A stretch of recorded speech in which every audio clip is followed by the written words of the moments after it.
Et bonjour à tous, bienvenue pour cette nouvelle vidéo, c'est Kaito NBA et aujourd'hui on se retrouve pour une vidéo un petit peu spéciale par rapport à ce qu'on fait d'habitude. On va traiter aujourd'hui une équipe en particulier, l'équipe du Miami Heat. Cette équipe du Miami Heat, elle est vraiment bien plus forte que ce à quoi on s'attendait et ils ont un schéma tactique en attaque, en défense aussi, mais aujourd'hui on va vraiment se focus sur l'attaque. Ils ont un schéma tactique en attaque assez particulier qui avait déjà été utilisé beaucoup sur les dernières saisons par les Memphis Grizzlies. Et là, Eric Spoelstra, le coach du Heat, a vraiment maximisé, en fait, j'ai envie de dire, la réussite de ces tactiques d'attaque. Cette tactique, on l'appelle la Circle Motion Offense. Donc, si on traduit, c'est l'attaque en cercle.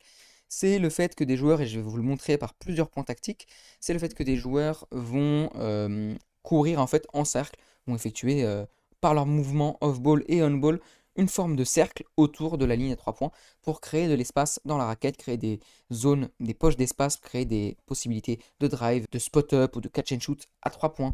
Comme je vous l'ai dit, c'était des schémas très utilisés ces dernières années par les Memphis Grizzlies.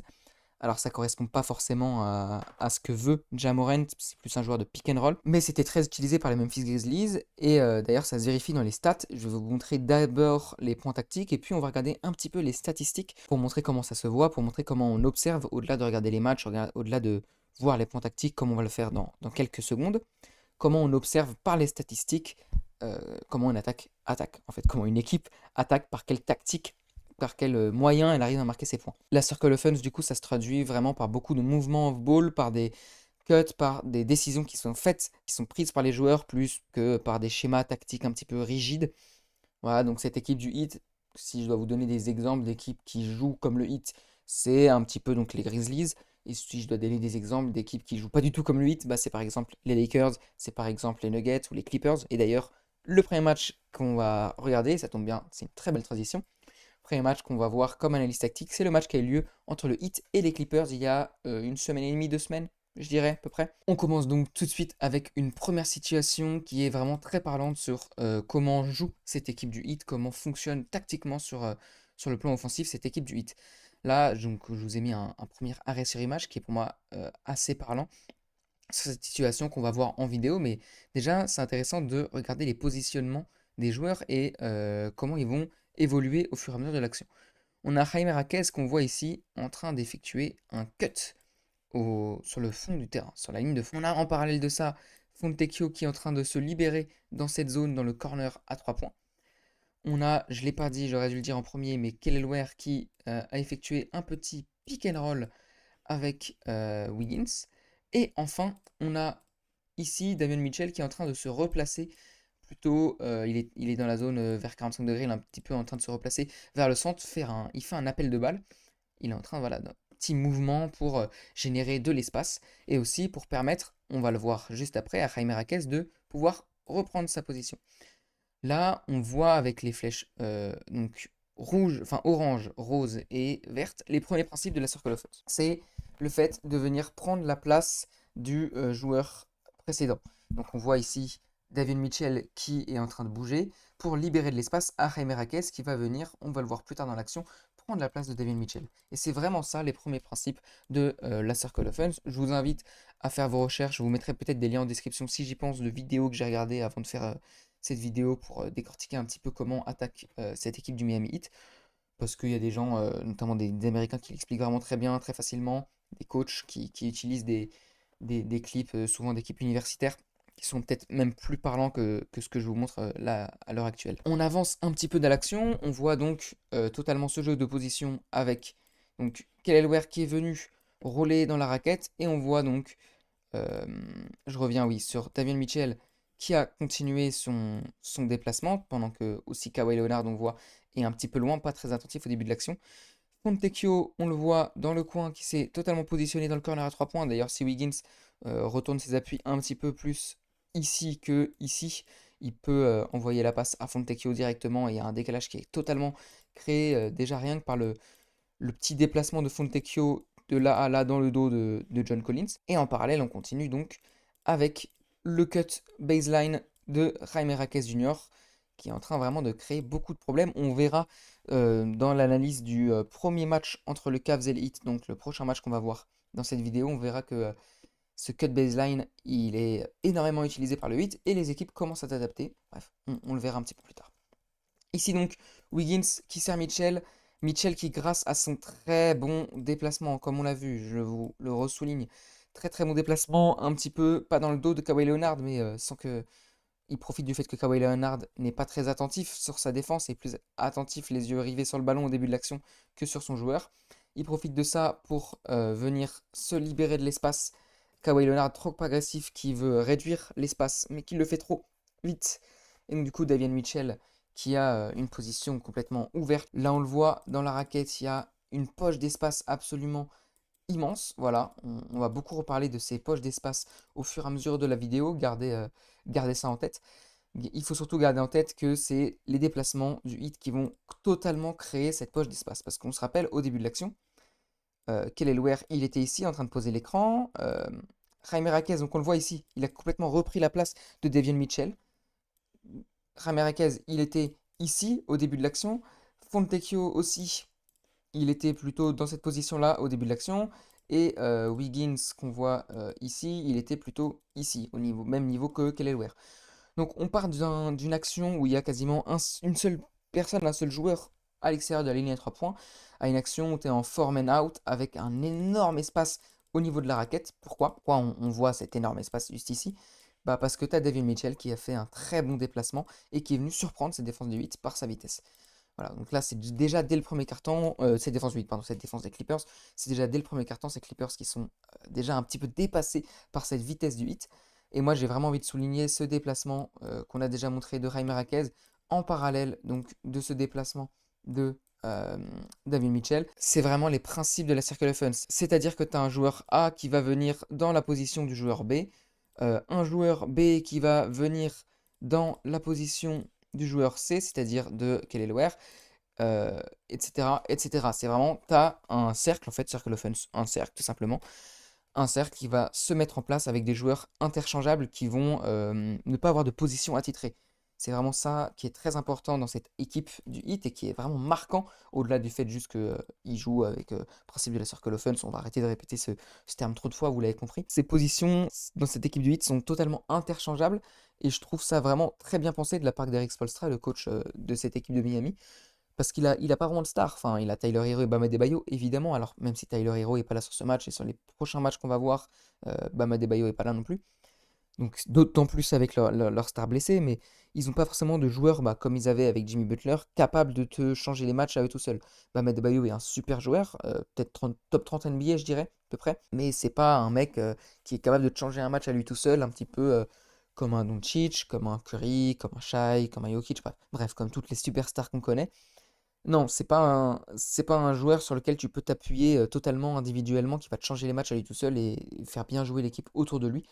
Tu as besoin donc d'une osmose collective qui est beaucoup plus forte dans ce type d'équipe, et c'est ça qui est très compliqué à mettre en place. Et avoir une osmose collective aussi forte dès le début de la saison, alors que tu sors d'une saison très compliquée avec ton franchise player qui est parti, et bah c'est absolument incroyable. Et pour moi, ça tient beaucoup sur le fait que Spoelstra donne l'initiative aux joueurs. Spoelstra donne des schémas tactiques très libres aux joueurs où leurs déplacements sont évidemment guidés, leurs déplacements sont réfléchis, mais il y a beaucoup d'initiatives prises par les joueurs et des postes interchangeables qui font que chaque personne a la balle à un moment donné dans l'action, étant donné qu'il n'y a pas de mec qui est capable de te faire la différence quasiment tout seul ou de faire la différence pour les autres. Bah, tu as besoin de ça et c'est ce que beaucoup d'équipes ont du mal à mettre en place. Bref, pardon pour ce long tunnel. On continue sur l'action du coup.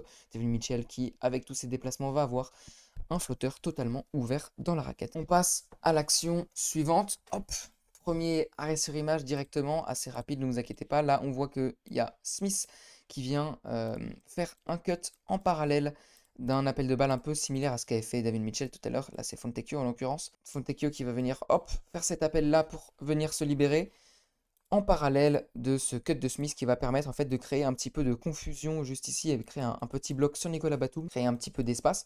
J'ai aussi envie de souligner en parallèle, encore une fois, le cut baseline de Jovic qui se prépare à aller venir dans la position de Fontecchio. Ici vraiment on a les principes de cette attaque circulaire. Fontecchio à un endroit qui fait le mouvement pour venir le chercher et il y a directement un joueur qui va venir au même endroit que lui, qui va venir combler l'espace qu'il laisse, venir prendre la position dans l'espace. Et quand tu es une défense qui est face à ça, face à un mouvement permanent de joueurs qui vont là où l'espace est créé par les autres, bah, tu es obligé d'être ultra attentif.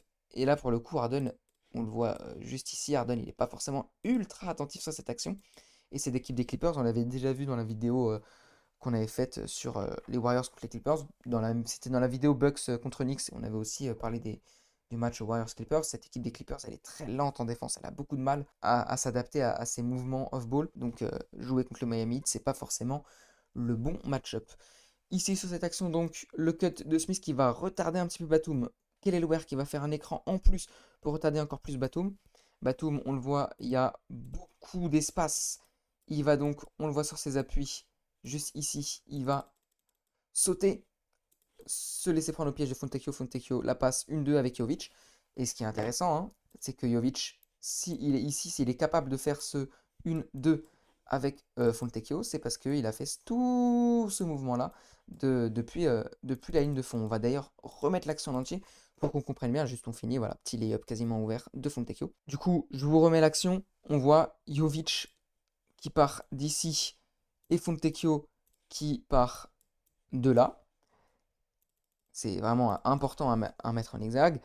Jovic qui va progressivement, on le voit juste ici, prendre la position qu'avait Fontecchio au début de l'action.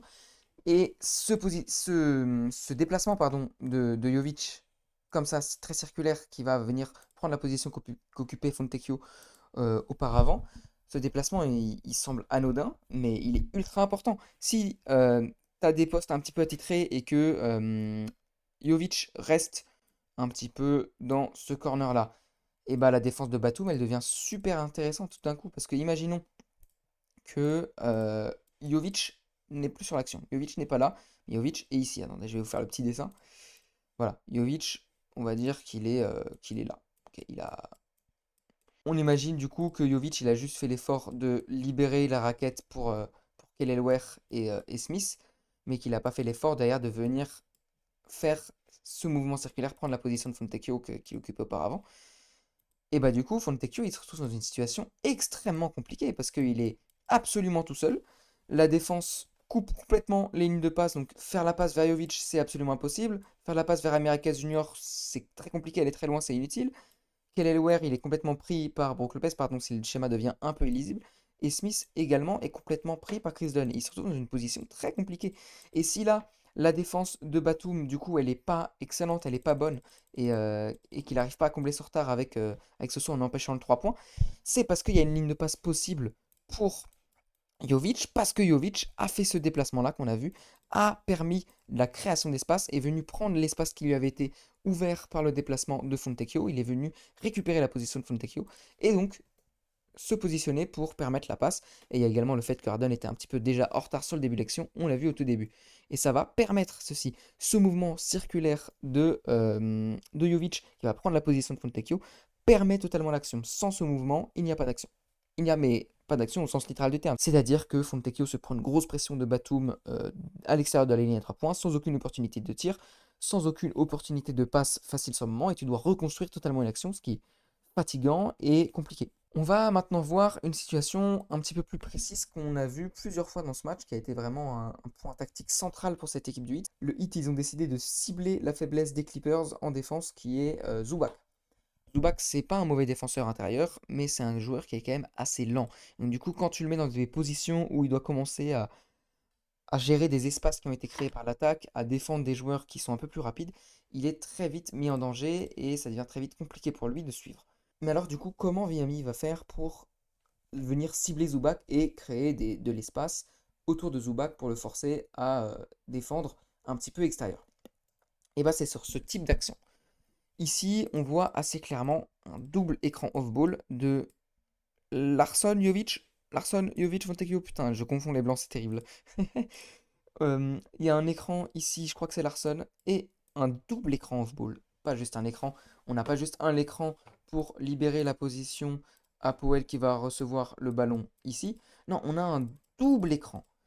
Ce double écran, on va distinguer les grands principes de cette action parce qu'on la retrouve plusieurs fois dans ce match. Ce double écran, il se passe à l'intérieur de la zone à 3 points, quasiment dans la raquette. On voit, hein, Bam Adebayo est quasiment dans la raquette. Tandis que l'homme qui veut se faire libérer, lui, est un petit peu au niveau de la ligne de 3 points. Et enfin, troisième chose dans cette action, Le porteur de balle, lui, est très loin, très très loin, quasiment en isolation sur Kawhi Leonard, limite plus proche du logo que de la zone à 3 points. Voilà. C'est les trois principes, deux écrans off-ball à l'intérieur de la zone. Ensuite, un mec qui va venir se libérer pour faire un appel de balle vers le 3 points. Et un porteur de balle loin de cette action-là, que ce soit en profondeur ou en largeur, il est assez loin de tout cela et ça va lui permettre de distribuer un petit peu mieux. Et aussi d'isoler le mec qui défend sur le porteur de balle. On voit ici que Kawhi, il est absolument pas en position pour défendre une autre personne que Wiggins. Il est totalement isolé. Et donc du coup, ça va permettre à cette attaque du hit de bien se mettre en place et de bien viser les faiblesses des Clippers en isolant ici le défenseur on-ball, qui est Kawhi, qui est le meilleur défenseur de l'équipe adverse. Donc on voit donc le double écran pour elle qui est servi top of the key juste ici. Il me semble qu'on dit top of the key. Reprenez-moi dans le commentaire si je dis une bêtise. Pour elle qui est donc servi juste ici. Et là, ce qui va être intéressant de regarder, c'est deux choses. Déjà, le comportement de Bam Adebayo. On ne le voit pas encore ici, mais je vais vous montrer quand même Bam Adebayo qui va rôler vers le panier. Donc qui va attaquer encore une fois la poche d'espace. On voit que ici, il y a une poche d'espace qui a été créée dans tout cela parce qu'il y a un bon spacing des, euh, des joueurs du hit avec Larson, avec David Mitchell, avec Wiggins, avec Powell qui sont quatre joueurs qui sont des menaces relatives à 3 points et qui sont situés à 3 points. En plus, il y a également le fait que avec ces écrans, tu as permis, et c'est ce qu'on va voir dans cette action, tu as permis le fait que le pivot, il n'est pas dans cette position-là, il est quand même assez haut parce que tu as un Bam Adebayo qui est juste ici, qui est assez haut également. En sortant Zubac de sa zone préférentielle, qui est la zone intérieure, et ben tu ouvres des espaces et tu crées des poches d'espace à attaquer par du roll, par du cut, par du drive. Ici, le plus intéressant, le plus important de cette action, ça va être la réaction de Bradley Beal et la réaction de Zubac. Zubac et Bradley Beal, je ne sais pas s'ils ne se comprennent pas ou c'est ce qui était prévu au début de l'action, enfin au début du match pour défendre ce genre d'action. D'ailleurs, je souligne juste que c'est la première action du match. Je ne sais pas si c'est ce qu'ils avaient prévu, mais ils vont se retrouver en fait à deux sur Norman Powell. Ils vont effectuer une sorte de blitz. Donc blitz, c'est le fait de venir à deux, défendre à deux sur un joueur sur une sortie de pick and roll. Je détaille les trois choses. Il y a le drop, donc c'est le fait de venir se positionner un petit peu plus loin, laisser ouvert une ligne de drive au joueur pour venir le trapper dans la raquette. Et le drop s'appuie sur le fait de ne pas switcher, mais de laisser revenir le mec qui sort de l'écran sur le joueur.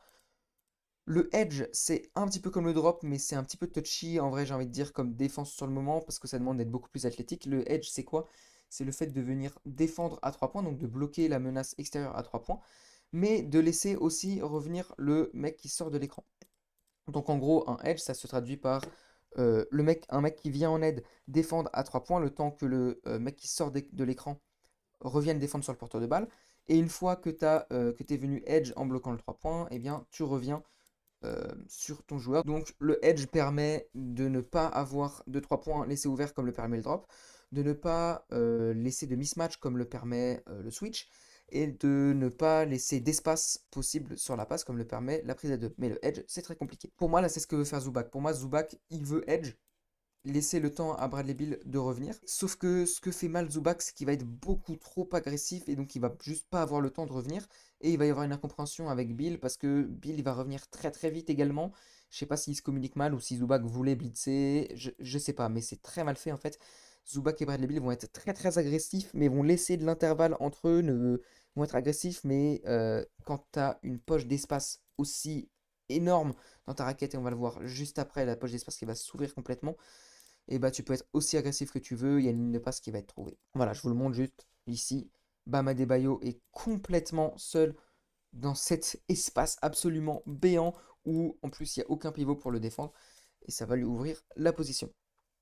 On revient juste sur l'action en général, je vais laisser dérouler pour vous montrer voilà, que le double écran puis le roll va vraiment amener cette création de poche d'espace qui au départ est un petit peu plus concentré ici. On voit que les joueurs du hit sont assez concentrés sur deux zones et que ça va créer donc cette poche d'espace que je vous ai mis en jaune. Et cette poche d'espace, elle va se déplacer au fur et à mesure de l'action. Elle passe de plutôt cet endroit-là qui est un petit peu loin de la passe, elle va se déplacer plutôt vers ici pour permettre un drive. C'est pas très clair, mais vous avez compris, je pense, avec ce qu'on a montré juste avant. Donc je vous mets l'action en entier. Donc le double écran qui permet de l'espace à Powell, l'erreur défensive des Clippers qui sont trop agressifs et pas assez en même temps, ce qui permet la passe trop facile. Ce schéma il va être beaucoup réutilisé et cette défense des Clippers va s'adapter. On voit ici 5 minutes 45 restantes dans le deuxième quart-temps, donc toujours dans la première mi-temps ce schéma réutilisé. On revoit les principes ici, porteur de balle Davion Mitchell très loin en profondeur et en largeur du reste des joueurs. Un double écran qui va s'organiser juste ici avec Wiggins et Bam Adebayo juste là. Et un Norman Powell qui va faire le même mouvement. Tout à l'heure c'était dans ce sens-là, maintenant c'est dans l'autre sens, c'est de l'autre côté de l'action, mais c'est exactement le même principe. Voilà, c'est de l'autre côté, mais c'est exactement la même action. Et là, ce qui est intéressant de regarder, c'est que, on le voit sur cette action, la défense du 8 va s'adapter très très vite. On va pas trop s'attarder sur cette défense du 8, mais je trouve ça quand même intéressant. Ce qui se passe, c'est que alors les écrans du 8 ont été très. Cette défense des Clippers, pardon. Cette défense des Clippers. Les écrans du 8 ont été très efficaces puisque Derrick Jones Jr. est vraiment très très loin de l'action. Celui qui défendait à la base sur Powell est très très très loin de revenir sur Powell. Ça va forcer, et c'est l'objectif du 8 sur cette action, ça va forcer Zubac à s'exporter un petit peu loin dans la zone à 3 points. Zubac étant un défenseur lent, tu peux exploiter un mismatch si tu as un contre 1. Et si Bradley Beal, comme ici, vient en aide, tu peux exploiter le mismatch potentiellement avec Bam Adebayo. Où on voit ici que Mitchell est complètement laissé pour compte et qui peut cutter dans la raquette et être servi. Sauf que ce qui se passe, et on va revenir un petit peu avant pour expliquer, ce qu'il se passe, c'est que les Clippers vont tendre un piège à cette équipe du Heat et le Norman Powell va tomber droit dedans. Les Clippers vont laisser un intervalle ici entre Clippers et Bill. C'est un faux intervalle, hein, clairement. Ce que fait Bradley Beal ici, et Norman Powell ne le voit pas, on voit que sa vision est dirigée directement vers cet intervalle. Il voit cet intervalle, il se dit, ah, j'ai une possibilité de driver. Powell, je pense que dans sa tête, il est dans la situation où il est en 1 contre 1 quasi pur face à Zubac et qui voit l'intervalle de drive ici, il se dit, ah, je vais le dépasser en vitesse, ça va être trop facile, ça va être 2 points faciles ou la faute. Sauf que ce qu'il ne voit pas, c'est que Bradley Beal est déjà les yeux rivés sur lui, positionné pour venir en aide, et que cet intervalle, il est complètement factice, il va se resserrer juste ici, et que voilà, Bradley Beal va pouvoir donc récupérer le ballon et aller marquer des points assez facilement en transition. Cette équipe des Clippers donc qui s'est très bien adaptée à ce schéma tactique qui est déjà très vite réutilisé par le Heat. Ce qu'aurait dû faire Norman Powell ici, parce que je dis que cette équipe des Clippers s'est très vite adaptée, mais la défense n'est pas parfaite, hein. La défense est absolument très loin d'être parfaite. Il y a beaucoup de décalages qui sont créés sur cette action, on le voit. Mitchell, qui est le mec qui a servi donc Powell, il a un espace de cut énorme, il est complètement seul, littéralement personne ne défend sur lui. En fait, ici, tu as un joueur qui est en train de mobiliser 3 joueurs. Et c'est ça que Norman Powell ne voit pas. Powell, il mobilise littéralement 3 joueurs sur l'action. Tu as Zubac qui est mobilisé parce qu'il vient en aide et qu'il n'a pas le temps de revenir. Il a totalement switché les positions avec Derrick Jones Jr. Sauf que Derrick Jones Jr., il n'a pas abandonné l'idée de revenir sur Powell. Et donc, du coup, il n'est pas en train de... Il n'a pas switché, lui. Il n'a pas switché. C'est pour ça que je dis que la défense des Clippers est un peu désorganisée. Il n'a pas switché, il est en train de revenir. Et donc, du coup, ça laisse Wiggins totalement ouvert ici dans la zone à 45 degrés à 3 points. Et en plus de ça, le troisième défenseur mobilisé, c'est Bradley Beal qui est venu fermer l'intervalle et laisser totalement seul Davion Mitchell. Donc là, sur une action avec 2 écrans, cette équipe du 8 a réussi à créer 2 joueurs totalement ouverts, a réussi à créer de l'espace pour 2 joueurs. Voilà.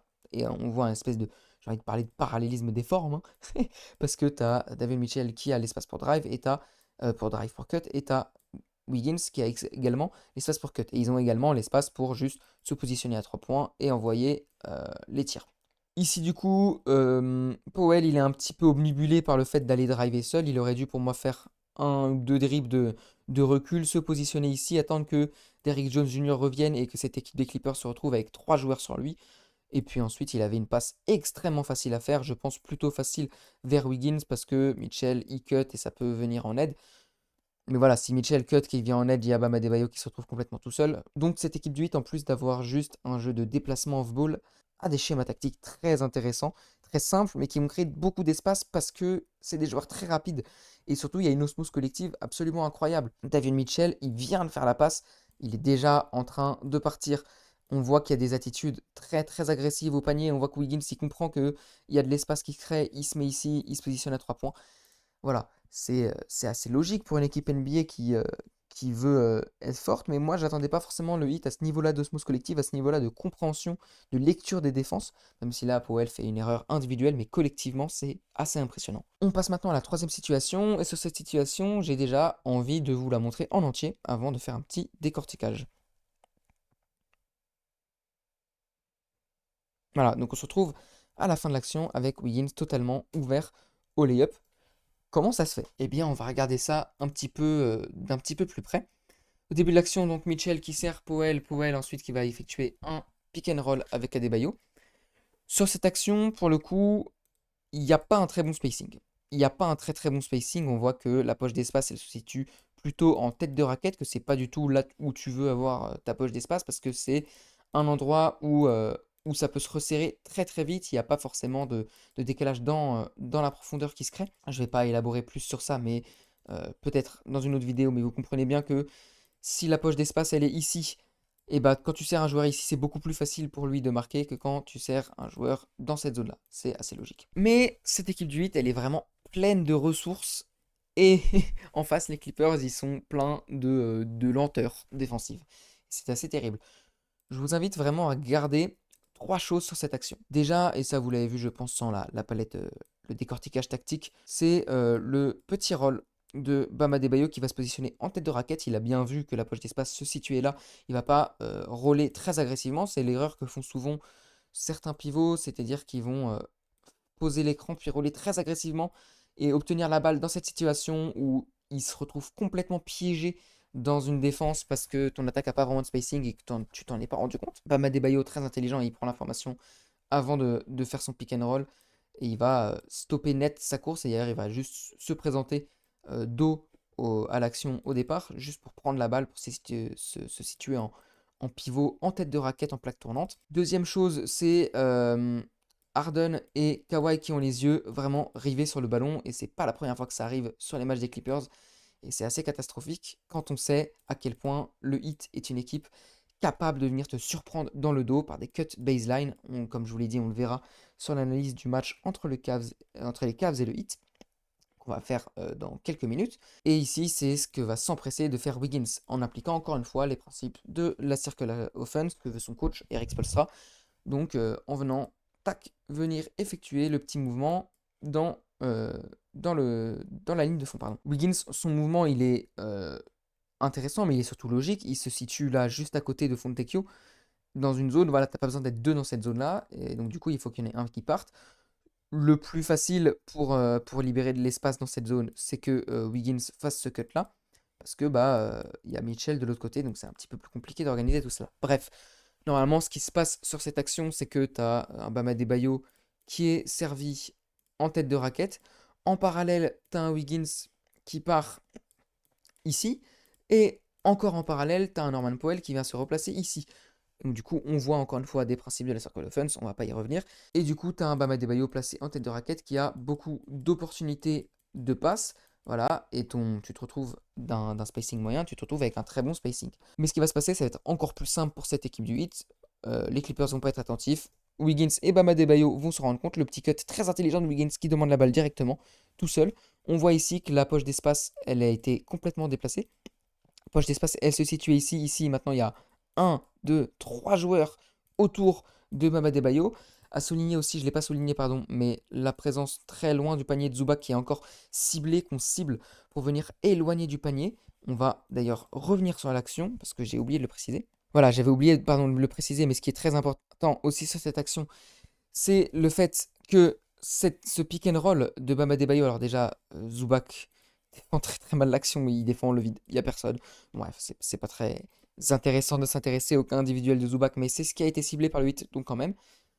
Zubac ici par ce pick and roll et par le fait que il est assez maladroit aussi, mais c'est ciblé par le hit. Le hit veut l'éloigner de la raquette. Le hit veut vraiment créer de l'espace, empêcher le pivot de revenir dans cette zone-là. Parce qu'ils savent qu'il est lent, parce qu'ils savent que la value de Zubac défensivement, elle est positive quand il est à l'intérieur de la raquette et vraiment négative pour son équipe quand il est extérieur. Pour le coup, on peut un petit peu en vouloir au coaching staff des Clippers de ne pas l'avoir plus protégé sur ce type d'action. Bref, c'est pas le sujet.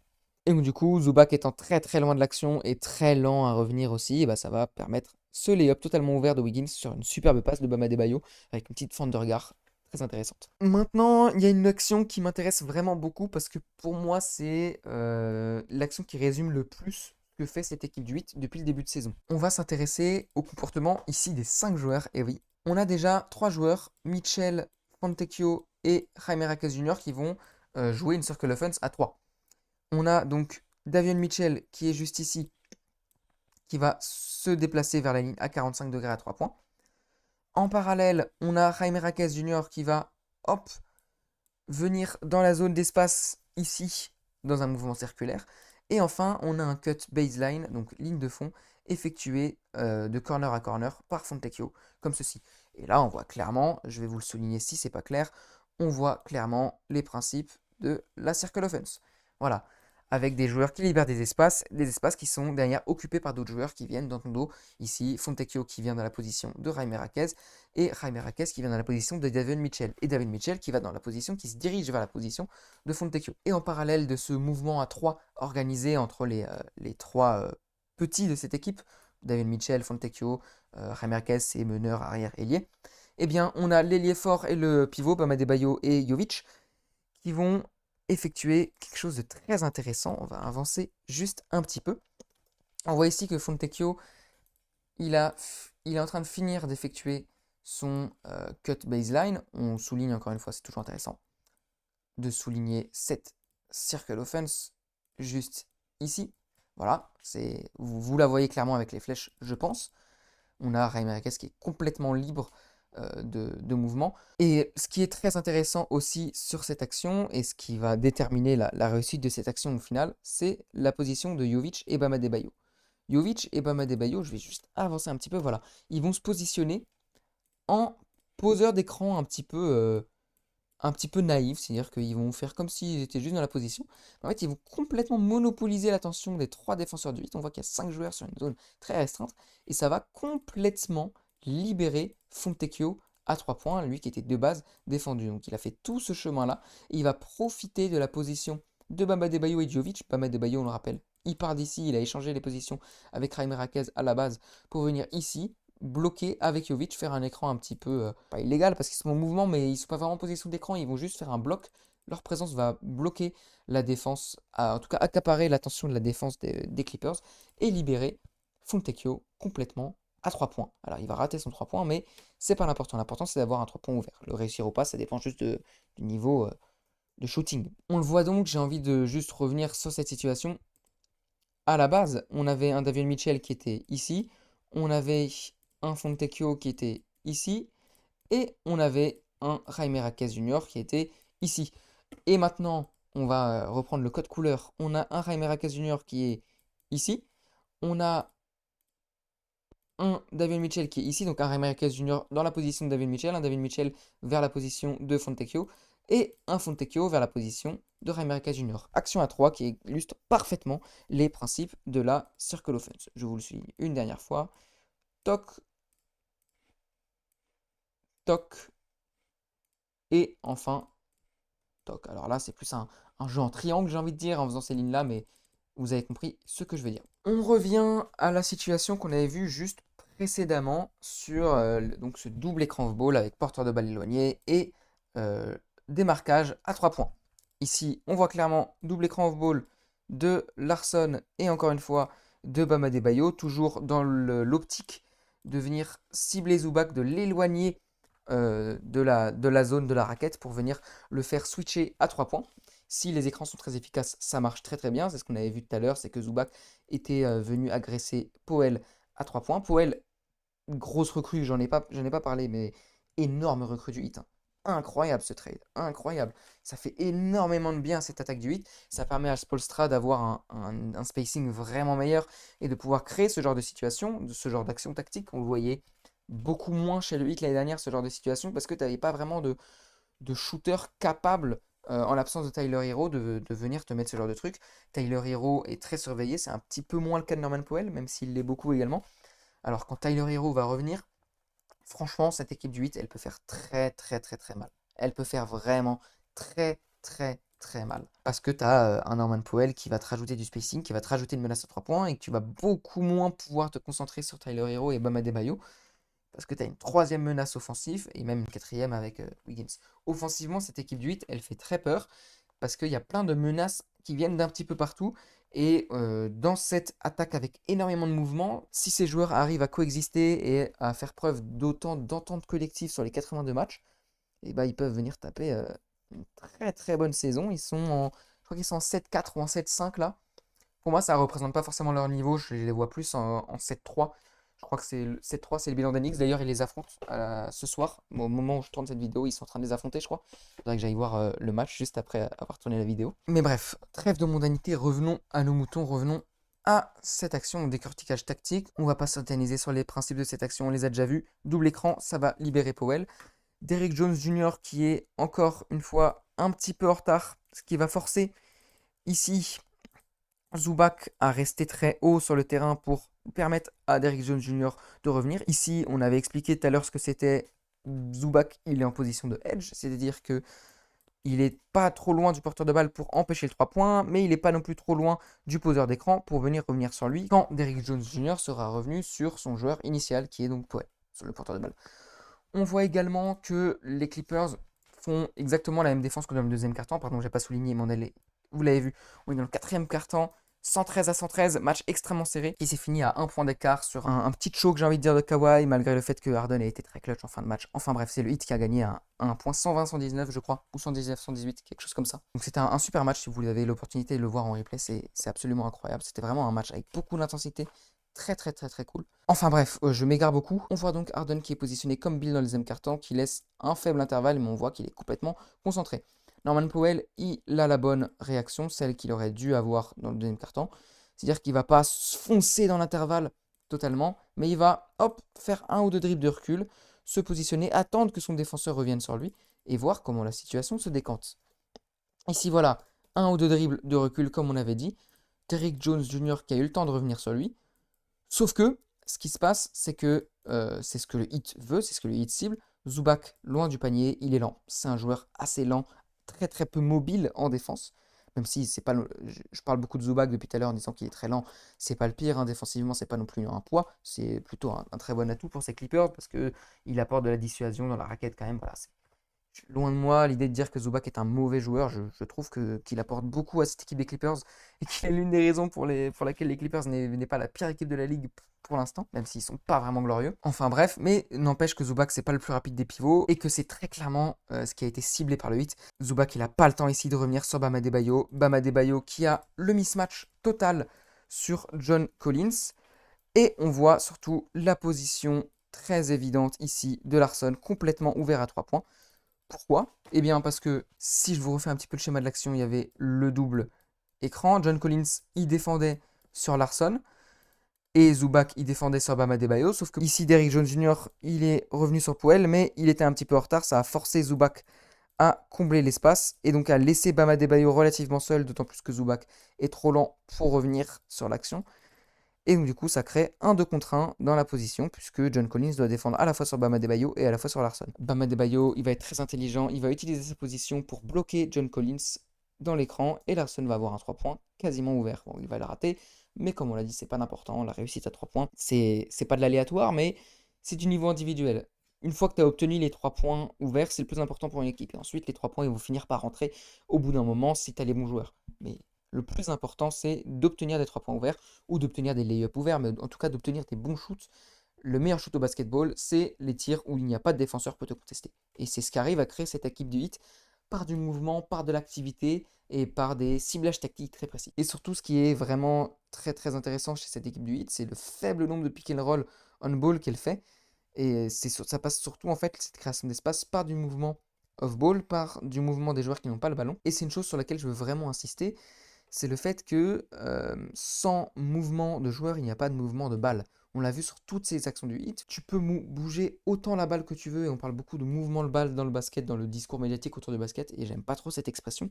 Tu peux bouger autant la balle que tu veux, tu peux faire autant de mouvements de balle s'il n'y a pas de mouvement de joueur, s'il n'y a pas d'appel de balle pour créer de l'espace, pour prendre un petit peu de vitesse la défense off-ball, et bah la balle elle va bouger, ouais, mais c'est ultra statique, il va rien se passer. Et cette équipe du hit, ce mouvement off-ball des joueurs, il le fait à merveille. Et en fait, c'est pas le mouvement de balle qui amène le mouvement des joueurs. Non, c'est l'inverse. C'est le mouvement des joueurs qui amène le mouvement de balle. Quand tu as des joueurs qui sont immobiles, bah, la balle, elle a beau bouger, ça change rien. Et la balle, elle va pas trop bouger. D'ailleurs, elle va rester dans les mains d'un joueur qui va essayer de faire une action assez individuelle. Ça peut passer quand tu es un joueur comme Doncic ou comme Shai ou comme Giannis.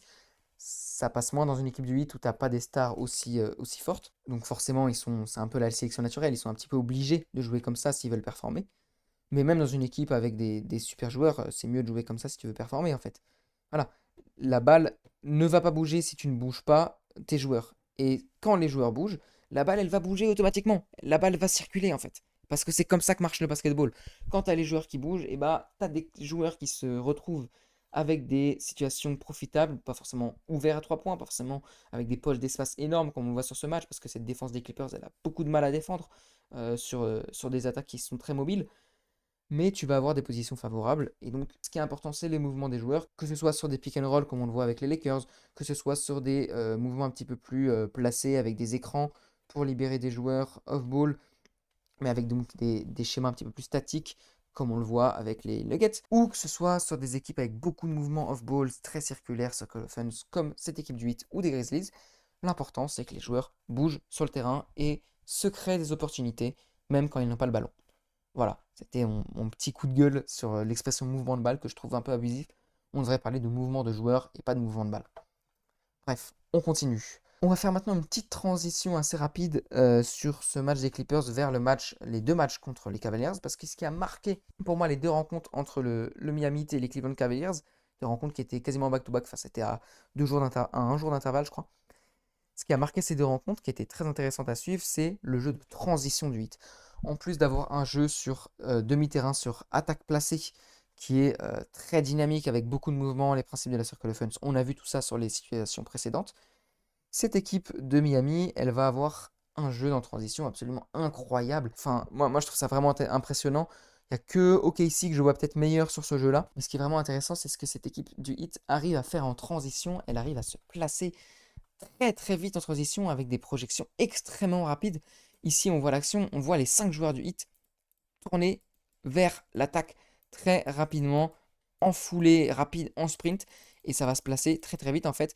Ce qui m'impressionne dans cette équipe du Heat, et je crois que c'est Azad du Dreamcast qui a écrit un article pour l'équipe qui parlait du fait que les équipes NBA tiraient de plus en plus vite sur les possessions. Et Miami en est un petit peu le symbole. Miami arrive vraiment à s'organiser extrêmement vite sur ces actions. On voit ici, voilà, 5 secondes dans l'action. 5 secondes dans l'action. Et tu as déjà un 4-man out avec un pivot qui a roulé dans la raquette. Des poches d'espace qui sont créées dans la défense. On le voit jusqu'ici. Fontecchio qui est quasiment complètement ouvert dans le corner à 3 points en 5 secondes. Parce que quand les mecs se projettent, ils ne se projettent pas complètement aléatoirement. Ils savent leur rôle. Ils savent que Fontecchio il va être ligne de fond, que Ware il va être dans la raquette, etc. Alors c'est logique, ils savent où ils sont, mais qu'ils arrivent à se mettre en place aussi rapidement dans leur jeu de transition, je trouve ça vraiment impressionnant. Et d'ailleurs, on le verra juste un petit peu plus tard, ça se vérifie par les stats. Et ici, donc, hop, le petit alley-oop pour Kelly Ware qui est déjà positionné dans la raquette alors que ça fait 5 secondes qu'on joue. Ici, encore plus impressionnant, ça fait 1 seconde qu'on joue dans cette action. Il y a eu donc un panier pour les Clippers. David Mitchell qui relance la balle et t'as 4 joueurs déjà au logo en 1 seconde, sauf Lynn Bonder qui est un petit peu plus loin, mais c'est logique parce que c'est lui qui a fait la passe. Et ça va aller, vous allez le voir très très très vite. On a déjà ici 5 joueurs qui sont positionnés quasiment parfaitement dans leur transition et qui ont un spacing absolument parfait en 3 secondes de jeu. Ça passe la balle pour Powell, petite fente de shoot quasiment ouvert, ça ne pardonne pas. Voilà, c'était tout ce que j'avais à dire sur ce match entre les Heat et les Clippers. On va maintenant passer au match entre les Heat et les Cavaliers qui était très intéressant. On va y passer un petit peu moins de temps parce qu'on va moins s'attarder sur des positions tactiques très placées comme on l'a vu sur ce match. Alors il y en a, hein, ils n'ont pas arrêté de jouer sur attaque placée, mais je me suis surtout focus pour voir ce genre de situation sur le match contre les Clippers que je trouvais plus parlant. Et on va surtout se focus sur le jeu de transition du Heat.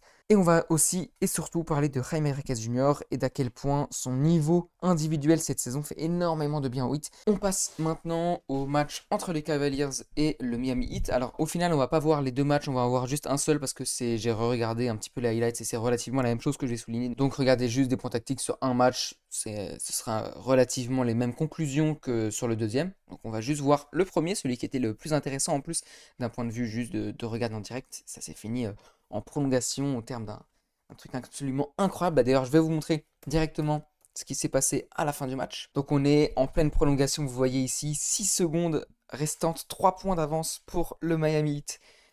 Et je vous laisse observer ce qui va se passer.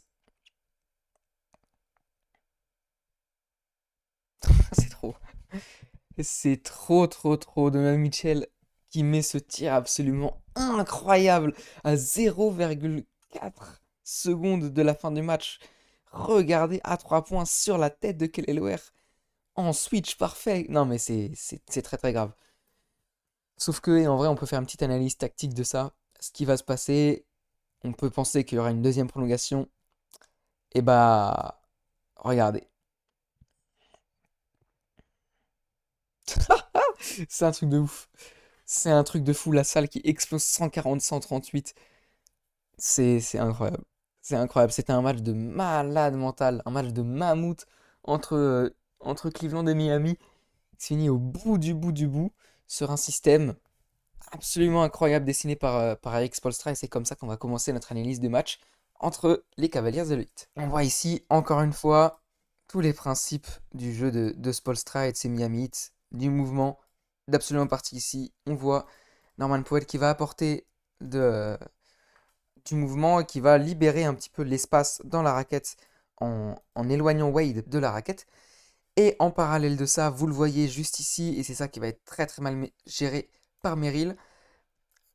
David Mitchell, le petit écran pour Wiggins. Wiggins qui va cut directement dans la raquette et qui va être servi d'une magnifique passe pour un alley-oop, en fait, pour un dunk absolument incroyable.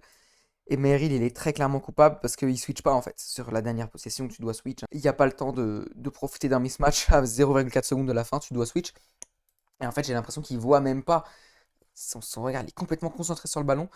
Mais en tout cas, c'est ultra bien joué par Spoelstra. Ce schéma tactique très très simple dessiné, mais en fait, le fait de venir faire ce déplacement à Powell, ça va isoler en fait. On voit ici que ces 4 joueurs, ils sont complètement isolés et que en éloignant Jaime Raquez qui est juste ici, en éloignant Norman Powell qui est juste ici, en créant beaucoup d'espace, et bien en fait, tu rends la moindre erreur complètement fatale puisqu'il y a cette poche d'espace dans la raquette qui est complètement libre. Et donc, la moindre erreur sur ce 2 contre 2 qui est pas si facile à jouer, alors Merrill il fait une grosse erreur défensive, mais le 2 contre 2 il est pas si facile à jouer, la moindre erreur elle devient complètement fatale et c'est ce qui va se passer.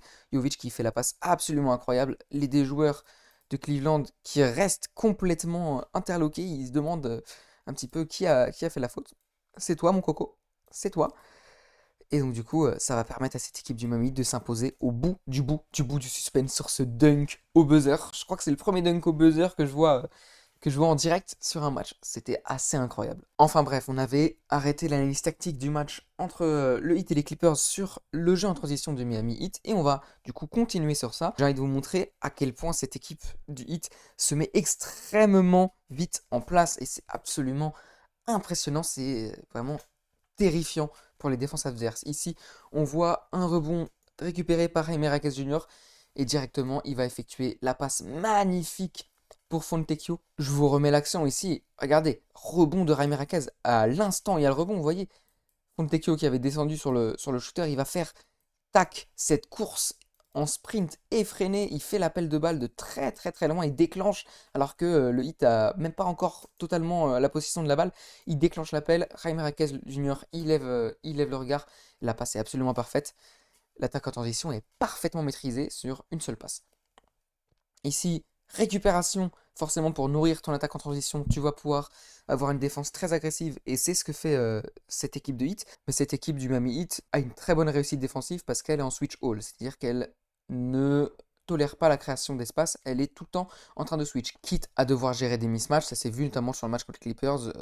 Zubac et Brook Lopez se sont bien nourris de mismatch, notamment sur Jaime Raquez qui switchait quand il y avait des écrans sur Bam Adebayo. Donc les attaques adverses qui peuvent se nourrir de ça, mais en contrepartie, pour cette défense du Miami, il n'y a pas d'espace et ça va permettre beaucoup de turnover dans l'attaque adverse et donc nourrir cette attaque à transition grâce à une défense qui est toujours très alerte et qui, grâce au fait de switcher sur absolument toutes les situations ou presque, va empêcher la création d'espace et va pouvoir défendre sur du 1 contre 1 et récupérer beaucoup plus de ballons que si tu te retrouves dans des situations où tu dois un petit peu contrebalancer le fait d'avoir doublé une personne, le fait d'avoir laissé de l'espace quelque part. Bref, c'est comme ça qu'ils vont nourrir leur jeu en transition par des turnovers fréquents. Ici, on voit que sur la position, 4 secondes dans le jeu et tu as déjà un spacing vraiment incroyable avec 4 joueurs extérieurs qui sont 4 bons shooters et Jaime Raquez Jr. qui fait un début de saison absolument incroyable, qui va venir pénétrer, resservir derrière Fontecchio, je crois, qui a un shoot complètement ouvert. Pourquoi il a un shoot complètement ouvert? Parce qu'il a pu se placer directement à 3 points très très vite, que cette équipe du Heat s'est mise extrêmement rapidement en place, et qu'en face, ces Cleveland Cavaliers, ils sont un petit peu complètement focus.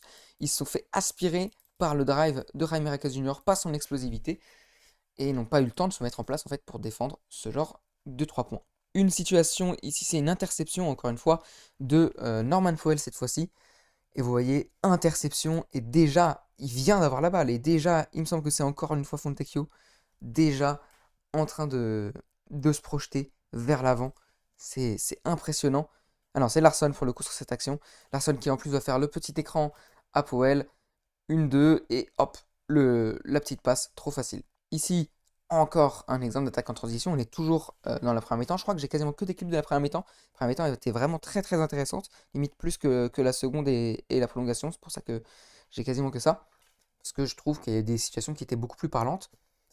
Si rebond de Jaime Raquez est déjà, et encore une fois, je souligne, et c'est important, les courses vers l'avant, ils vont très très vite. Regardez où est Wiggins sur le terrain. Ça fait 2 secondes qu'ils viennent de récupérer la balle.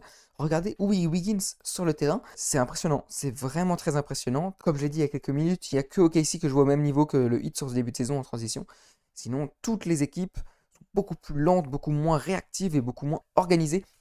Ce qui est vraiment impressionnant dans cette équipe du Heat, vraiment, c'est pas forcément que la vitesse, parce qu'il y a beaucoup d'équipes qui sont très rapides, mais surtout, c'est la vitesse d'organisation. À quel point ils arrivent à s'organiser extrêmement vite. Ici, regardez, David Mitchell, il est déjà ici. Il a fait toute cette course-là, il vient de là. Et t'as déjà un mec dans le corner, c'est Wiggins. Wiggins qui était un petit peu plus central, qui a vu que David Mitchell avait la balle, il est venu s'excentrer pour créer du spacing, pour créer de l'espace à 3 points directement, parce que forcément quand tu reviens d'une action en tant que défenseur, et c'est les Cavs, t'as pas forcément le réflexe de venir te positionner directement dans le corner, tu reviens et tu essayes de défendre sur le joueur on-ball, sur le joueur qui a la balle, et donc du coup t'as pas forcément le réflexe de venir combler l'espace directement dans le corner, ce que Wiggins a très bien compris, et ce que cette équipe du Heat fait à merveille. Et d'ailleurs, il aurait pu, David Mitchell, servir de l'autre côté Powell, qui était déjà dans la zone à 45 degrés. Et ça va se finir du coup par un 3 points semi-ouvert, directement pour Wiggins, dans le corner. Il n'y a pas forcément besoin d'avoir des rebonds ou des récupérations de balles, comme on l'avait vu tout à l'heure contre les Clippers, directement sur un rebond. Regardez, non mais attendez, je vais revenir sur l'action parce que c'est impressionnant. Là, le panier, il vient de rentrer. Il est à peine rentré, il y a encore un joueur du Heat qui est au sol. Regardez la course de Larson. C'est un truc de ouf, c'est un truc de fou, c'est un truc de fou. Alors on dirait que ce que je dis là c'est révolutionnaire, non ça l'est pas, bien sûr que c'est pas révolutionnaire, mais franchement c'était à peu près je dirais le 10e, 11e match de la saison celui-là. Avoir un niveau d'entente collective de, il y a le panier, ok je sais, je vais aller vers l'avant, je sais qu'on va me servir à avoir ce niveau de dépense dès le début du troisième quart-temps, et je trouve ça impressionnant, et d'ailleurs c'est ce qui se passe, hein, David Mitchell. Voilà, il y a un joueur de Cavs qui est encore au sol. David Mitchell, il va faire cette passe pour Larson qui est en avance parce que il a eu cette projection. Et d'ailleurs, si on revient sur l'action, ici, donc le panier, regardez, ici, Larson, il n'est pas du tout en avance. Il y a 2 bons mètres, voire 3, entre lui et Darius Garland. Mais Darius Garland, il est un petit peu plus lent, il va pas se remettre en place assez vite, il est un petit peu à reculons. Et Larson, il va passer dans son dos, hop, prendre la position et finir tranquillement à lay-up. Encore une situation, rebond de Jovic. Et là, vous voyez, Wiggins est déjà là sur le terrain. Non, mais c'est lunaire, hein. C'est absolument lunaire la vitesse à laquelle il s'organise. C'est vraiment ultra impressionnant. Regardez, hop, petite passe. Et Jaime Raquez Jr. entre en transition, en pleine percussion, qui va obtenir le N1. Je trouvais ça vraiment important de s'attarder un petit peu sur cette attaque en transition des joueurs du Miami Heat. Pas grand chose tactiquement à dire dessus. Il n'y a pas eu vraiment de séquence arrêtée où on a pu s'attarder, mais je trouve ça vraiment intéressant. Maintenant, j'ai envie d'aborder un deuxième et un troisième point qui sont un petit peu liés. On va déjà aborder 2 situations pour reparler de ce dont on avait déjà un petit peu parlé sur le match précédent contre les Clippers, ce cut baseline qui est à la base de l'identité de cette attaque du Heat. Ici, on voit donc Jaime Raquez Jr. en pleine pénétration dans la raquette. Et regardez l'attitude de Jovic juste ici. Jovic, il voit que ça se referme un petit peu. Il y a une sorte de zone là qui va se former autour de Jaime Marquez Jr. qui va se refermer complètement autour de lui.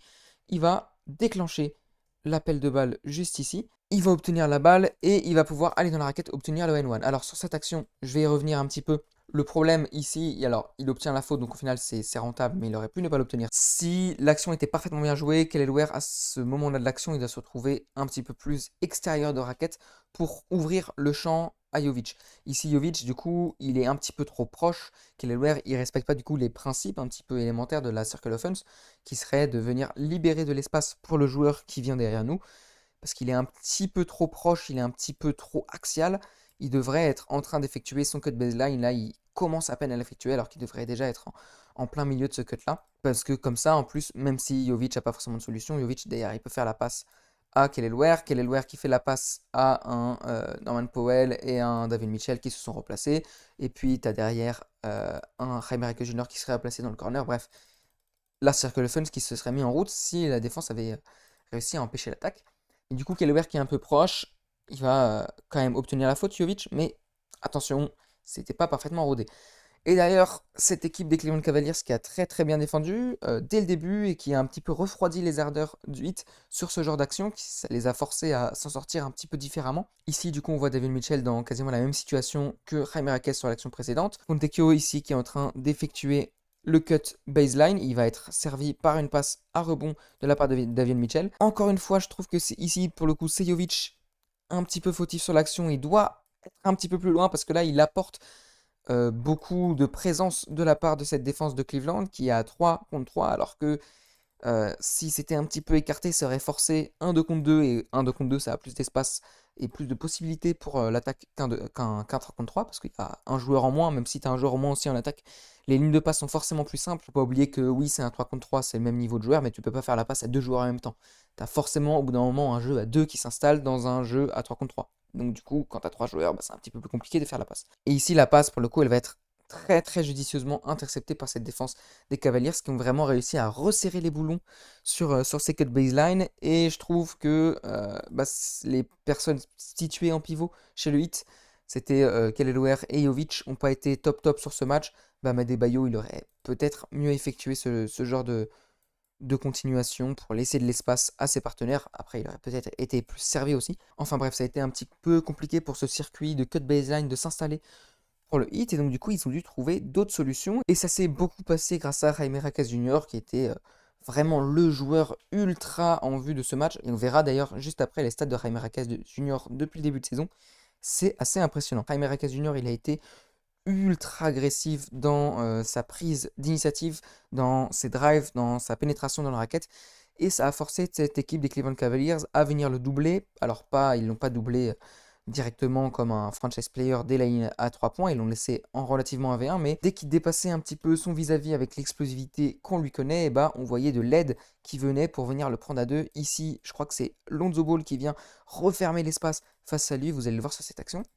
Sauf que Jaime Marquez Jr., il a un niveau de playmaking depuis le début de saison qui est absolument incroyable par rapport à son standing, par rapport à ce à quoi on s'attendait de lui. Et cette défense des Cavaliers va du coup avoir beaucoup de difficultés à le défendre individuellement et à défendre aussi ce qu'il va pouvoir créer pour les autres par la passe.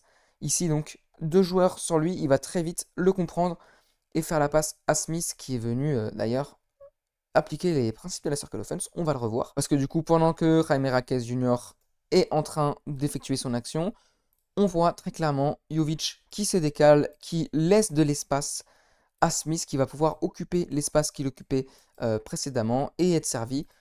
Voilà, en faisant ça, du coup, Jovic, il permet vraiment du décalage, parce que imaginons que là, les deux joueurs restent complètement statiques. Et il n'y a pas vraiment de décalage qui est fait parce qu'on a trois joueurs des Cleveland Cavaliers qui sont dans la zone. Et donc, en faisant ce déplacement-là, Jovic, il va forcer la défense des Cleveland Cavaliers à faire un choix, soit venir sur Smith qui est en train de reprendre sa place, donc rester au même endroit pour bloquer la situation, mais dans ce cas-là, tu as une passe ultra simple. Jaime Marquez, il a juste à revenir en arrière et il y a un 3 points au moins suivi, semi-ouvert, créé directement pour Jovic. Soit c'est suivi, et si c'est suivi, là dans ce cas-là c'est assez simple, hop, c'est suivi, et dans ce cas-là, bah, tu as un Smith qui est complètement ouvert à 3 points, comme c'est le cas sur cette action. Regardez bien la position de cette défense de Cleveland, on voit ça se décale, et la poche d'espace qui auparavant était plutôt ici, tac, tac, tac, et il n'y avait aucun joueur dans cette poche d'espace. Maintenant, il y en a un, cette poche d'espace, elle a été refermée. Étant donné qu'il y avait une poche d'espace quelque part et qu'elle s'est refermée, il y a une poche d'espace autre part, cette poche d'espace, elle est ici. Smith est complètement tout seul dans un rayon de 4 km². Et c'est grâce au fait que cette défense des Cleveland Cavaliers se redoute. A raison, Rackes Junior, qui a vraiment fait beaucoup de dégâts dans la défense par sa pénétration, il vient le doubler, a raison. Mais le simple fait que la défense double un joueur, ça ne suffit pas pour créer des décalages. Oui, il y a un surnombre numérique, oui, c'est à 4 contre 3, mais si tu n'exploites pas la position, et si tu restes juste dans un 4 contre 3 relativement serré sur juste un seul côté du terrain, et ben une défense va pouvoir défendre à 3 contre 4 relativement bien. Alors que si tu te déplaces comme ici avec donc des principes de la Circle Offense, et bah du coup tu vas pas pouvoir défendre quand tu es les Cleveland Cavaliers parce qu'il y a beaucoup de mouvements et que cette supériorité numérique vient investir l'espace et profiter des espaces que tu lui laisses dans le dos à 3 points, et en fait vient forcer la défense adverse à faire un choix. Et ici c'est totalement du coup ce qui est fait. Smith est complètement ouvert, enfin il fait sauter Lonzo Ball qui était très agressif pour couvrir l'espace, mais voilà. On va quand même souligner un clip un petit peu négatif quand même, on va pas être que encensatoire pour cette attaque du 8. Ici, bah, c'est quasiment la même situation que tout à l'heure, c'est-à-dire que tu as deux joueurs qui vont venir serrer sur Americas Junior. Ramirez Junior qui se retourne un petit peu trop vite, et donc du coup Jarrett Allen va lui prendre le ballon, mais surtout au préalable dans l'action il n'y a pas du tout assez de mouvement. On voit ici que Larson il déclenche ce mouvement alors que Ramirez Junior il se fait déjà voler la balle. Il n'y a pas du tout assez de mouvement, pas du tout assez de solutions proposées au porteur de balle malgré le fait qu'il y ait une supériorité numérique qui est en train de se dessiner. Powell est statique, toute l'attaque du 8 est complètement statique. Ici on aurait dû avoir un mouvement de Powell puis de Larson, etc., qui vient effectuer ce décalage avec la Circle Offense pour venir créer du décalage, pour venir profiter de l'espace et de la supériorité numérique que t'offre la défense adverse. Ce n'est pas ce qui est fait sur cette action, donc on voit que quand il n'y a pas de mouvement d'homme, la balle ne circule pas et elle est volée par l'adversaire. Un petit clin d'œil à ce qu'on a dit juste avant, séquence avec double écran, et Norman Powell qui en profite pour glisser dans l'intervalle, venir chercher un lay-up. Alors là, il le rate, mais c'est quand même un lay-up relativement facile. Voilà. On va pas y passer 20 ans non plus. On a déjà vu cette situation avant, c'était juste un petit clin d'œil. Voir que Norman Powell, c'est vraiment l'action de Norman Powell. Sur ce début de saison, c'est vraiment l'action qui est dessinée à chaque fois pour Norman Powell. Dernier schéma tactique de la vidéo, c'est pour encore une fois relever le niveau de playmaking, le niveau d'impact qu'a Jaime Raquez Jr. Sur cette attaque du 8. Ici, vous voyez qu'il concentre beaucoup d'attention. Parce que sur ce début de saison et particulièrement sur ce match, comme je vous l'ai dit, il a été très très impactant, beaucoup d'énergie, beaucoup d'intensité. Et on voit ici 3 joueurs des Cleveland Cavaliers complètement concentrés sur lui qui viennent lui fermer les intervalles parce qu'ils ont peur de sa capacité de drive, ils ont peur de sa capacité de pénétration. Ramirez Junior, il va le voir, il va ralentir, il va faire des petits dribbles de recul. En parallèle, se met en place les principes de la Circle Offense. On voit Smith qui était ici, qui vient libérer l'espace pour Ramirez Junior. Fontecchio qui voit ce que fait Smith, qui voit que Ramirez Junior s'est désaxé dans ce sens-là. Et du coup, il va venir recouvrir l'espace qui a été libéré, il va venir occuper l'espace libéré. En parallèle, si on continue un petit peu, voilà, il doit y avoir Wiggins qui part dans ce sens-là, en même temps que Smith finit son cut baseline. Enfin bref. Ici, ce qui est très intéressant de voir, c'est que on est dans le premier quart-temps, mais cette équipe de Cleveland a analysé forcément le hit. Mitchell, il fait un petit peu la même erreur qu'avait fait, je ne sais pas si vous vous souvenez au début de la vidéo, Batum et Kawhi Leonard, c'est-à-dire qu'il voit qu'il y a de l'espace qui se crée, il voit qu'il y a beaucoup de mouvements off-ball, il va un petit peu paniquer et on voit sur ses appuis, il est positionné vers l'avant, il est en train de venir très très vite sur Fontecchio pour couper la ligne de passe à 3 points, l'intercepter ou venir stériliser la défense en bloquant le mec qui allait recevoir la balle, parce que forcément si tu viens ici, même si tu récupères pas la balle, mais si Mitchell il est ici quand Fontecchio reçoit les ballons, et bah Fontecchio il est un petit peu bloqué, il peut pas envoyer de passes sur les côtés, et tu dois redémarrer une attaque où tu aurais du coup sur cette action Jaime Marquez Jr. qui viendrait dans le dos pour récupérer la balle. Tu perds de précieuses secondes, tu perds de la précieuse énergie, et ça met vraiment en confiance la défense adverse. Donc c'est pas forcément con ce que fait Mitchell, mais il est beaucoup trop agressif, et on voit directement rien que sur cette arrêt sur image, regardez les appuis de Fontecchio. Il a son appui ici posé vers le sol pour venir, tac, appel contre appel, donc pour venir complètement bait Donovan Mitchell sur cette action. Donovan Mitchell qui est en retard, qui est sur les talons. et qui va donc laisser passer cette magnifique passe aussi à rebond, hein, faut le souligner, magnifique passe de Jaime Marquez Jr. qui exprime encore une fois ses talents de playmaker. Il fait pas la passe trop tôt, il attend vraiment que la situation se décante. C'est aussi ça le talent de playmaker, c'est aussi ça ce qui fait un bon passeur, c'est pas juste faire des belles passes dans le rythme et tout, c'est aussi la capacité d'attendre, la capacité d'être patient, de ne pas faire la passe trop vite, de se dire ok, une situation va se décanter au bout d'un moment, il faut juste être patient, trouver la bonne passe au bon moment, et c'est exactement ce qu'il fait avec cette magnifique passe à rebond pour Fontecchio qui va pouvoir finir tranquillement en pénétration dans la raquette. Voilà, on a fini avec le point tactique. Maintenant, on va passer au point stat. On va pas passer trop de temps, 5-6 minutes, pas plus, parce que je trouve que c'est toujours plus intéressant de voir la tactique que les stats. Les stats sont là pour corriger peut-être la vision que tu as sur le terrain qui peut être un petit peu biaisée, mais ça ne doit jamais remplacer le fait de regarder les matchs, le fait de s'intéresser à des situations précises. Donc ici, c'est des stats de clean the glass. On va en regarder 3. Une positive, deux négatives, aussi étonnant que ça puisse paraître. Alors non, déjà le différentiel de points, on passe de plus 0,03 à plus 6,6, de 16e équipe à 6e meilleure équipe NBA, ce qui est vraiment impressionnant, 6e meilleure équipe NBA sur le différentiel de points. Deuxième chose, c'est la stat de points par possession, et il me semble que c'est arrondi aux 100 possessions, donc c'est le nombre de points que cette équipe score sur les 100 possessions, ou c'est peut-être par match, je sais pas.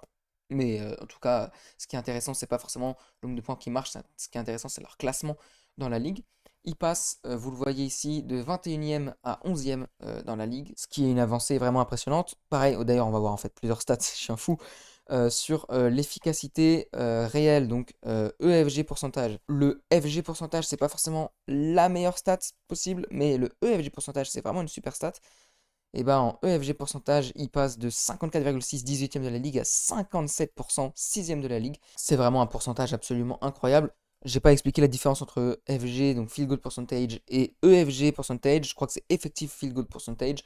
Je suis pas forcément le plus compétent pour l'expliquer, mais en gros, ça prend en compte le fait que le pourcentage à 3 points est plus bas, mais un tir à 3 points, ça vaut plus. C'est un petit peu comme la stat de true shooting ou la stat de point per shot attempt. C'est des manières différentes de calculer l'efficacité, mais qui sont bien plus représentative de l'efficacité réelle d'une équipe ou d'un joueur par rapport au fait que des lancers francs, c'est pas un tir, mais ça vaut quand même des points. Par rapport au fait que un 3 points, c'est un tir moins efficace, mais ça vaut plus de points, donc c'est souvent plus rentable. Un point un petit peu négatif par contre, c'est le rebond. Le rebond qui soit offensif ou défensif, donc la première stat de Offensive Rebound Percentage, donc c'est leur rebond offensif à eux. Il passe de 25,2%, 27e de la ligue, à 22,8%, 30e de la ligue tout simplement. Et la deuxième stat de Offensive Rebound Percentage, on est dans les stats défensives, donc c'est le nombre de rebonds offensifs que prend l'adversaire, donc c'est par rapport à tes rebonds défensifs à toi. Il passe, là c'est une descente absolument horrible, il passe de 5e avec 26,4% à 31,7%, 24e de la ligue, c'est une chute absolument drastique. C'est assez logique parce que tu remplaces Jimmy Butler par Norman Powell. Jimmy Butler c'est un profil ultra physique qui vient venir te faire le sale boulot dans la raquette, récupérer des rebonds. C'est pas ce que fait Norman Powell. Norman Powell t'apporte plein d'autres choses et on l'a vraiment vu sur les différentes palettes tactiques. Il t'apporte pas ça. Voilà, on passe maintenant au stade de Jaime Marquez Jr. et j'ai envie de vous montrer son évolution. Regardez déjà, ça c'est les stats de NBA.com qui sont pas forcément les plus poussés mais qui sont déjà assez parlantes. Déjà en termes de minutes, il passe de 20 minutes la saison dernière, saison qui avait été très compliquée, à 29,8 minutes cette saison, beaucoup plus de responsabilités. Il passe de 7 FGA, donc tentatives par match, à 12,2 tentatives de tir par match. En plus de cela, son efficacité augmente. Il passe de 46 à 57,5% au tir. Et donc ses points passent logiquement de 8,6 à 17,5. Si ça, c'est pas des stats de MIP, je sais pas ce que c'est, parce qu'en plus du scoring, il passe de 4,4 à 7,5 rebonds par match, et surtout de 2,5 à 5,2 passes décisives par match sans vraiment augmenter ses turnovers. Il passe de 1,5 à 1,8 turnovers par match. C'est quasiment pas une augmentation. C'est vraiment absolument impressionnant ce qu'il fait en termes de playmaking. C'est vraiment ce qui m'impressionne le plus. En termes de shotmaking, moi je suis pas vraiment surpris. C'est toujours un joueur que j'ai trouvé assez impressionnant de sa capacité à pénétrer dans la raquette, à venir marquer au contact. C'est pas du tout un shooter à 3 points comme on le voit ici. Il est à 21% cette saison, 31% sur ses deux premières saisons. C'est pas du tout un shooter à 3 points, mais c'est pas du tout ce qu'on lui demande. C'est vraiment un mec, tu lui donnes la balle, il va chercher la faute ou chercher le tir au contact qu'il va souvent mettre. Et son efficacité qui était 48-46% assez moyenne sur ces deux premières saisons, a vraiment explosé cette saison. et ça va avec le fait qu'il a beaucoup plus de responsabilités dans cette attaque. Si on regarde des stats un petit peu plus poussées, j'ai envie de dire, c'est les stats de Clean the Glass encore une fois. Son usage, chaque année, il augmente de 2%, première année 18%, deuxième année 20%, maintenant 22%. Il est 88e centile, c'est-à-dire qu'il n'y a que 12% des joueurs à son poste qui ont une stat d'usage plus élevée. La stat de usage, ça mesure l'implication dans le jeu offensif de son équipe. Ce qui est le plus impressionnant pour moi, c'est son point per shot attempt. Donc encore une fois, ça mesure l'efficacité d'une manière différente. Donc c'est le nombre de points par tentative au tir. Il me semble que c'est arrondi sur les 100 possessions, encore une fois. Sur sa première saison, il avait vraiment impressionné avec 114,9 de point per shot attempt de PSA. Il était 59e centile de la ligue. Deuxième saison, il était passé 29e centile avec seulement 108,1 PSA. Et là, cette année, 125, 66e centile de la ligue. C'est absolument élite. Mais ce qui est le plus impressionnant, et vous le voyez juste après, c'est ces deux stats de playmaking. Donc le assist percentage, ça mesure le nombre de passes que tu fais par rapport aux passes de ton équipe. Il a 24,5%. En fait, ça vient mesurer la stat d'assist percentage par rapport au usage. Tempérer la stat d'assist percentage par la stat d'usage, ça va permettre de enlever la stat un petit peu excédentaire d'utilisation, de surutilisation de ton profil par l'équipe et de voir à quel point tu fais la passe sur un nombre d'actions égal par rapport à d'autres joueurs. Voilà, c'est juste pour mettre les autres joueurs sur un même pied d'égalité. Et son assist per usage, qu'on appelle souvent le ratio de playmaking, il est à 1,08, c'est-à-dire 95e centile de la ligue à son poste, ce qui est impressionnant. Et ce qui est d'autant plus impressionnant, c'est que sur son turnover percentage, il est 48e centile de la ligue, c'est-à-dire qu'il est assez moyen, alors même qu'il a un playmaking absolument énorme. Souvent, les playmakers sont ceux qui prennent le plus de risques sur la passe, donc sont ceux qui sont à l'origine du plus grand nombre de turnovers de leur équipe, donc ils sont pas très très bons dans la stat de turnover percentage. D'ailleurs, il n'était pas super bon la saison dernière, il était 6e centile, horrible. Et là, cette saison, il est qu'à 10,7% de turnover percentage, donc dans la moyenne NBA à son poste, ce qui est vraiment impressionnant par rapport à son niveau de playmaking. Enfin, les dernières stats qu'on va regarder, c'est les stats de playtype qu'on retrouve sur NBA.com. Les stats de playtype, ça permet de mesurer pour des joueurs ou pour des équipes. Ici, on le fait pour l'équipe entière du Miami Heat. Comment une équipe joue. Donc ça mesure par exemple sur des pick and roll ball handler, donc où c'est le porteur de balle qui finit, sur des pick and roll rollman, où c'est donc le poseur d'écran qui va finir. Ça permet de mesurer comment une équipe joue, par quel moyen tactique elle arrive à marquer ses points majoritairement. Le Miami Heat, que ce soit sur pick and roll ball handler ou sur pick and roll rollman, donc je réexplique pick and roll ball handler, donc sur un pick and roll, c'est où le porteur de balle va finir l'action. Et pick and roll rollman, c'est là où le rollman, donc le poseur d'écran, va finir l'action, va marquer les points. Et sur ces deux stats-là, ils sont derniers de la ligue. Alors, prêtez pas attention aux Kings et aux Nuggets. C'était un bug qui soit classé dernier sur la stat de frequency percentage. Ça me permet d'expliquer cette stat. Le pourcentage de fréquence, c'est le nombre d'actions en pourcentage que tu joues sur ce type d'action. Donc sur pick and roll ball handler, ici c'est la stat, pardon, je précise, de pick and roll ball handler, il n'y a que 5,5% des actions du Miami Heat qui se finissent par des points qui sont jouées sur pick and roll ball handler. Ce qui est vraiment très très peu.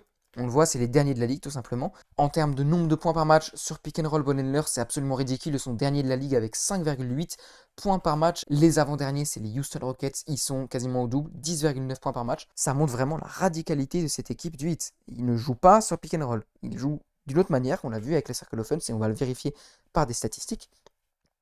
Ils jouent vraiment d'une manière extrêmement différente des autres équipes NBA et ça se voit vraiment sur ça.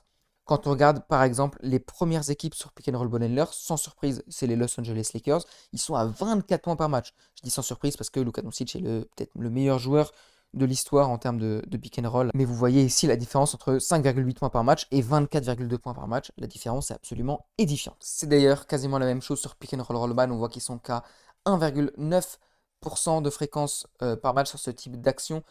Les avant-derniers, c'est les Golden State Warriors avec 3,9%. En termes de nombre de points, pareil, ils sont derniers avec seulement 3 points, alors que les premiers sont les Bucks avec 10 points. Voilà, c'était juste pour montrer. Donc, encore une fois, comme tout à l'heure avec les Lakers, les Bucks, c'est totalement logique qu'ils soient premiers. Ça montre que cette stat, elle a du sens parce que, bah, forcément, quand tu as en rollman Giannis Antetokounmpo, tu vas marquer beaucoup de points. Et quand tu as en ball handler Luka Doncic, tu vas marquer beaucoup de points, forcément. Donc, ces deux stats où le Miami sont derniers, ça ne veut pas dire que c'est négatif, parce que ce n'est pas des stats qualitatives, mais c'est des stats quantitatives. Ça mesure comment une équipe joue. Alors, les stats qualitatives, elles se trouvent plutôt à droite avec le percentile, avec l'efficacité. C'est pas vraiment ce qu'on va regarder ici. Là, on va plutôt regarder comment une équipe joue. Et le fait que cette équipe du Miami Heat, elle soit dernière en fréquence Et en points, ça veut dire juste qu'ils marquent leurs points, qu'ils jouent leurs actions sur d'autres types de choses et qu'ils sont ultra radicaux dans la manière de jouer. Il n'y a pas de place au pick and roll dans les systèmes d'Eric Spoelstra cette année. Mais du coup, maintenant qu'on a vu comment le hit ne jouait pas, donc sur pick and roll, comment il joue, quels sont les play taps où ils sont les meilleurs, parce que s'ils sont les derniers, quelque part, ils doivent forcément être les premiers dans une autre catégorie. Ils sont quasiment les premiers dans deux catégories sur la stat de spot up. Donc quand on voit la stat de fréquence, il n'y a que les New York Knicks qui sont devant, avec 32,7%, tandis que le Heat sont à 32,5%. On voit d'ailleurs l'écart entre les Knicks et le Heat, et derrière les 3e, 4e, les Nets et les Blazers qui sont eux qu'à 27,8, 27,5% de fréquence. Spot up, juste je précise, c'est du catch and shoot qui peut aussi se faire en mouvement. Au niveau du nombre de points par match sur les spot up, ils sont à 39,1 points par match, juste derrière les Knicks à 40,5 points par match. Donc c'est vraiment une énorme contribution, c'est plus d'un quart de leurs points qui sont scorés sur des spot-up, et c'est totalement logique, hein.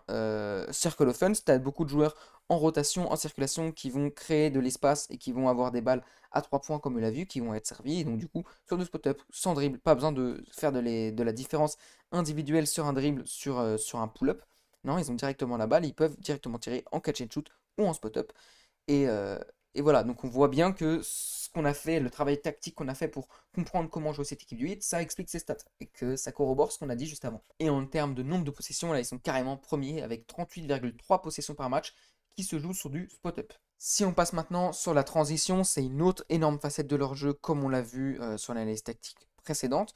Ils sont deuxième de la ligue en termes de nombre de points par match sur transition avec 34,5 points, les Bulls devant avec 35,5 points. Donc on voit que il marque, si je fais bien le calcul, 39, 69, 73,5 points par match en moyenne sur transition et spot-up. Donc c'est vraiment plus de la moitié de leurs points qui sont marqués uniquement sur ça. Donc sur des mecs qui vont tirer à 3 points, sur des lay-ups ou sur du jump shot à mi-distance en étant servi, donc sans poser vraiment de dribble, donc sur du catch and shoot ou sur du catch and shoot en mouvement, du spot-up, ou bien directement sur de la transition, 34,5 points par match en transition.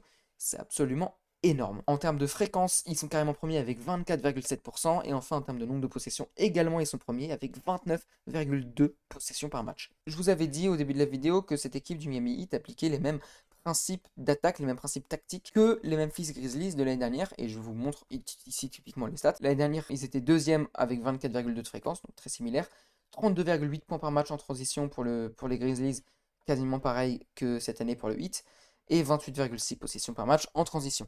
C'est quasiment pareil pour les spot-up. Les Grizzlies qui dominaient vraiment totalement la catégorie l'année dernière, à 33 possessions par match, 28% de fréquence et 33,8 points par match. Il n'y avait que les Suns qui étaient un petit peu devant eux. Donc on voit vraiment que ça se vérifie au niveau des stats et ça se vérifie au niveau de l'impression visuelle et de l'analyse tactique. Les Grizzlies de 2024-2025 et le Miami Heat de 2025-2026 appliquent les mêmes principes d'attaque. Ça réussit mieux pour le Miami Heat parce qu'ils ont des joueurs qui sont beaucoup plus capables de jouer dans cette disposition-là, alors que le franchise player à Memphis n'est pas fait pour jouer comme ça, il ne veut pas jouer de cette manière-là. C'est un autre sujet. Donc ça marche un petit peu mieux pour le Miami Heat, mais c'est exactement les mêmes principes qui sont appliqués par les deux équipes. Et c'est des principes qui sont plutôt gagnants parce qu'on dit que ça marchait pas trop bien pour les Grizzlies, mais l'année dernière, ils étaient quand même dans le top 6 à l'ouest pendant une grosse partie de l'année. Ils ont craqué en fin d'année, mais ça avait vraiment quand même très bien marché, alors même que leur franchise player ne veut pas jouer comme ça. Cette année, ils continuent un petit peu d'appliquer la même stratégie, ça marche pas du tout parce que pour le coup, le vestiaire est en train d'exploser collectivement. C'est un autre sujet de vidéo, on en fera peut-être une, je pense qu'on va faire bientôt une vidéo sur les Memphis Grizzlies, sur ce qui se passe à Memphis, parce que on semble se diriger vers quelque chose de vraiment mauvais, vers des jours pas très heureux pour les fans de cette franchise. C'est un peu triste, moi j'aime bien Memphis, j'aime vraiment bien cette franchise. Donc j'ai envie de faire une vidéo dessus parce que ça m'attriste un petit peu la situation actuelle, surtout qu'ils n'ont pas un mauvais roster. Enfin bref, je m'égare, donc je vous montrerai juste ces stats pour montrer que je disais pas n'importe quoi au début de vidéo quand je parlais de la Circle of Fun des Grizzlies qui était qui appliquait les mêmes principes que cette année Spoelstra applique avec cette équipe du Miami Heat. C'est tout pour cette vidéo, j'espère que ça vous aura plu, j'espère que c'était pas trop long, peut-être un petit peu trop, j'essaierai de faire un petit peu plus concis la prochaine fois pour une vidéo de ce type-là. Il y a deux vidéos qui arrivent très prochainement sur la chaîne. Je vous spoil pas trop, mais on va parler de Nikola Jokic et de la stat de BPM qui m'a un petit peu intrigué ces dernières semaines, parce que c'est une stat qu'on voit sur Basketball Référence beaucoup et qui est beaucoup réutilisée, notamment par les analystes qu'on voit un petit peu sur les médias, sur Twitter et tout. Et ça m'a un petit peu intrigué, j'ai fait mes recherches et on va en parler du coup sur une longue vidéo qui sera pas la première qu'on fera sur des statistiques. Je pense que je vais appeler ça le coin stat. Enfin bref, vous verrez. À plus, à plus tard. Profitez bien, abonnez-vous, laissez un pouce bleu, un petit commentaire comme d'habitude. Ciao ciao.